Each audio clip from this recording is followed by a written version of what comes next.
Hello, everyone. It's Leah Love, and I'm back for another Dispelling the Myth video.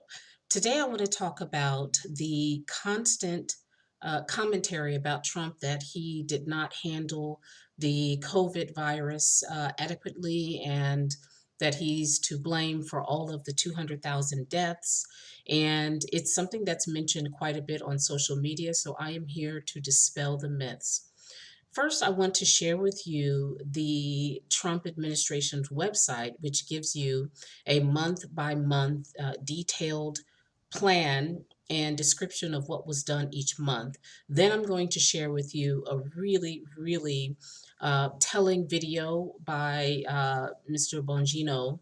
I believe that's how you pronounce his name. And he was actually at the White House at the beginning of the breakout, and he was sitting a few feet from Mike Pence. Trump was in the room as they were detailing what they were going to do about this virus very early on. And unfortunately, mainstream media just isn't going to show you exactly what has been happening because they have an agenda and they are very dogmatic about it. And it's really unfortunate, but let's dispel the myth today. I'll see you soon. All right, everyone. So we are now looking at the DonaldJTrump.com website, as you can see in the header at the top. And this is the timeline, the Trump administration's decisive actions to combat the coronavirus. So as you scroll down the page, you will see his concrete actions that have taken place. It starts at December 31st. It goes on to January 3rd, January 5th, January 6th, the 7th. It goes down through January where, they have updated the travel health notices. The CDC has begun interacting with the Chinese government. They want to send a team to China. China is not responding. January 20th, Dr. Fauci announces the National Institute of Health is already working on the development of a vaccine as of January 20th. We go on to, they're still waiting January 23rd to get an emergency authorization for the FDA to allow states to use the newly developed coronavirus tests. Uh, 27th, Trump tweeted that he made an offer to the president, Xi Jinping, to send experts to China. We go on. January 31st, he declared the coronavirus a public health emergency, announced China travel restrictions, suspended entry into the U.S. for foreign nationals who pose a risk of transmitting the virus. This is January 31st. Um, you know, January 31st, again, the Homeland Security took critical steps to funnel all flights from China into just 7 domestic U.S. airports. We're now in February, where the CDC is expanding enhanced entry screening. On the 4th, Trump vowed in his State of the Union address to take all necessary steps. On the 5th, he briefed lawmakers on the federal government's coronavirus response efforts. We go on to say, on the 7th, he said that the CDC is working with China on the virus. You go down the dates. We are, you know, here on February 24th, the Trump administration sent a letter to Congress requesting at least 2.5 billion to combat the spread of the virus. We're going on into February 29th. The FDA allowed certified labs to develop and begin the testing kits. On the 29th, they announced a level 4 travel advisory, barred all travel to Iran, barred the entry of foreign citizens who visited Iran in the last 14 days. We go on into now March. Uh, I love this one. March 3rd, the White House announced that President Trump donated his fourth quarter salary to fight the virus. Was that on mainstream media? Was that on NBC, CNN? I doubt not. March 4th, the Trump administration announced the purchase of approximately 500 million in N95 respirators over the next 18 months to respond. You're going on and on. March 6th, he signed an 8.3 billion bill to fight the outbreak. Let's see. In March 10th, Trump and Pence met with top health insurance companies and secured a commitment to waive co-pays for coronavirus testing. And he announced, more restrictions for travelers coming into the country to try to, tamp down on the spread of the virus. At this point, you have many different doctors saying many different things. Wear a mask, don't wear a mask, social distance, that doesn't work. It's going back and forth. And somehow people are thinking that Trump could magically come down from heaven and stop the coronavirus like ASAP. Because there was so many conflicting reports out, there was so many conflicting diagnoses and information on how to combat it. This was a really troubling time. We still go on through March. Trump administration announced the European travel ban will extend to UK and Ireland. He held a phone call with over 2 dozen grocery store executives to discuss ongoing demand for food and other supplies, not reporting that either. We're going on through March. In March, he held a teleconference with governors to discuss coronavirus preparedness and response. We're going down through, we're still in March. All of these things that he's done. And again, you can check it on donaldjtrump.com. And just put in the search coronavirus. March 17th, the Department of Defense announced it will make available to HHS up to 5 million respirator masks and 2,000 ventilators.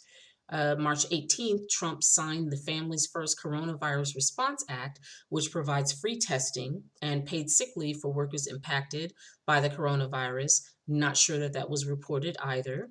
And so we're still in March. All of these things has he done every single day in the month of March. March 21st, Pence announced the date of over 195,000. Announced to date over 195,000 Americans tested for the virus and have received their results. 21st, Trump administration announced HHS placed an order for hundreds of millions of N95 masks through FEMA. Trump approved major disaster declarations for Washington State and California. We're going on and on and on, right? So you can see, I'm just scrolling through quickly just so that you can, view all of the steps that he took, which the Democrats do not want to admit because that is their talking point against Trump, because they think that this is a weakness that he can't really answer to because, of course, there are 200,000. Can you imagine if Harris and Biden had been in office during this time? They would not have had much different results, if not worse results. March 30th, he announced that in the coming days, the federal government will be delivering 400 ventilators to Michigan, 300 to New Jersey, 150 to Louisiana, 150 to Illinois. It's not like he can snap his fingers and just make ventilators and all of these other equipments just available in these different states. And it's not as if Harris or Biden would have been able to do anything different. It takes time, it takes mobilization, and for companies to provide this equipment. April 1, Trump approved a major disaster declaration for North Dakota, Hawaii, and the Northern Mariana Islands. He spoke to a Walmart CEO about the need to procure gowns for hospitals.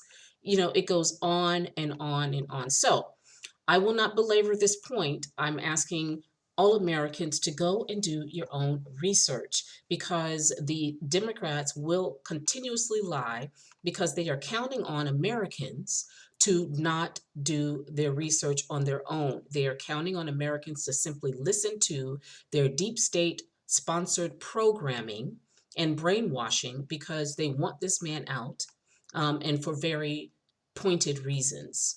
So now I want to go to the video that I was talking to you about, which with Dan Bongino, who is actually sharing what he experienced when he went to the White House early on and listened in to their strategic plan for how to deal with this. Folks, one of the things that's really bothered me, and I feel open to say it now. I don't know if I'm supposed to or not, but I will anyway.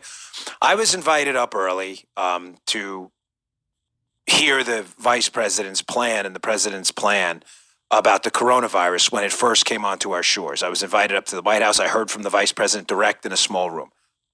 Ladies and gentlemen, anyone telling you, anyone, that the president and the vice president weren't on top of this early and didn't realize the severity of the situation, I don't care who it is lying to you. I was up there early. I heard it from his mouth, straight from the vice president himself. I was probably 3 feet away from him at the time. Don't tell me they didn't take it seriously. They laid out the plan, what they were going to do, and they implemented it. They were following overseas in detail transmission rates. They were implementing a logistics chain for PPE. And most importantly, something I said on Fox, and I'll say again here, which is rarely, if ever, covered, and I think you're only going to hear it here, but you need to hear it. The former administrations, both Obama, Bush, Clinton, otherwise, they had a different model of testing in the United States for potential pandemics. Please understand what I'm about to tell you. And the vice president, when we spoke to him, it wasn't just me, it was others. He laid out that the problem with the testing earlier was the infrastructure was set up wrong. Prior presidents and prior administrations had the CDC and others set up for a surveillance type system. In other words, they weren't set up for mass testing. Do you see the difference? Paul, if I don't explain, I won't turn my head, but if I don't explain this well, give me like a head nod or throw something at me or something. You'll see like a paper come in the side of the screen. The system the United States was set up before was surveillance, meaning if, say, there was, God forbid, an Ebola outbreak, there would be 1 or 2 tests in a region that would go to the CDC and elsewhere. That would set off bells and whistles. They would know there was an outbreak, and they would implement some type of local quarantine. They weren't set up to test everybody all the time. That predated President Trump, ladies and gentlemen. Anybody who has any experience in this arena knows what I'm telling you is true. We were not set up to test every American all the time.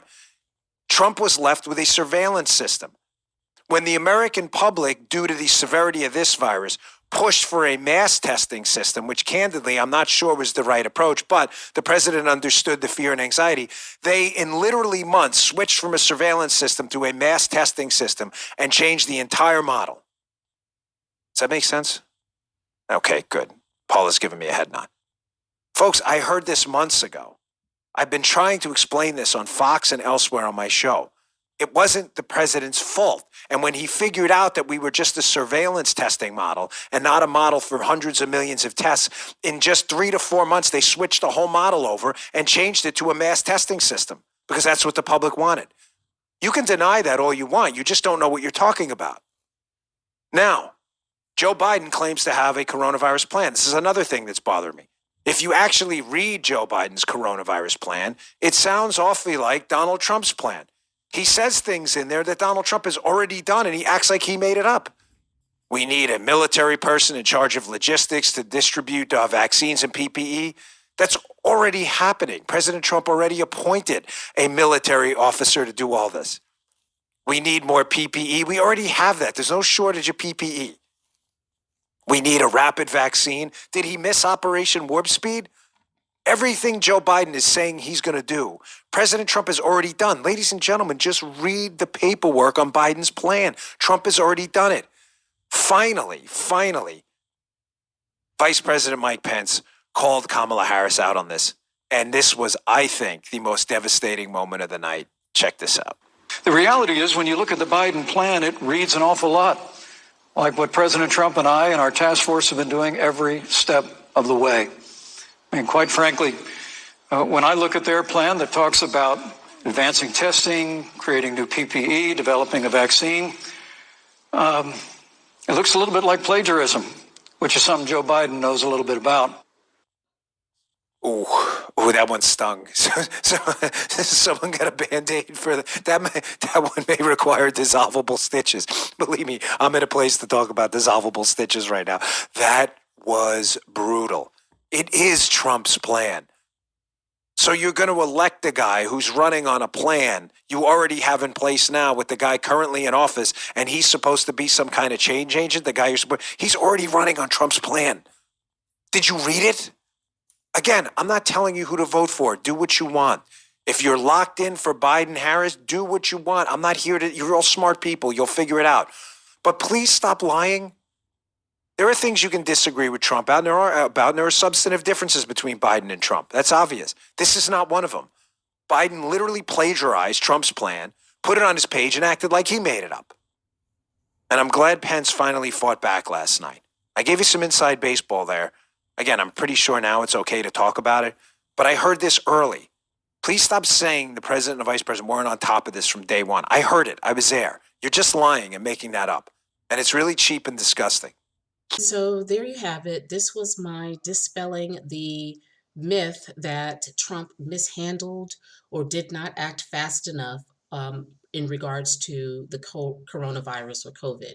I am really, really keen to continue dispelling any and all myths. I have gotten a lot of suggestions for other myths from those who are following my Instagram page. I am Leah Love Online on Instagram. I am also Leah Love Online on Parler. And I keep recommending that people join Parler because it is a free speech social media website and it is not involved in shadow banning, which Instagram is currently shadow banning me right now. And I just put up a post that was showing that. I may do another video about that just to explain what shadow banning is. And it's really important for us to understand what's really happening in this country in regards to censorship. We're going to be talking about that more and more over the next 4 years. Prayerfully, Trump will win. I have full faith in that. But, he is going to hopefully start tamping down on these companies that are involved in censorship because it's really important and it's a foundation of this country. So thank you so much for, listening to this. If you like the information, please feel free to subscribe, hit the notification bell, and I will be back with more great videos. Thank you so much, and I'll see you next time.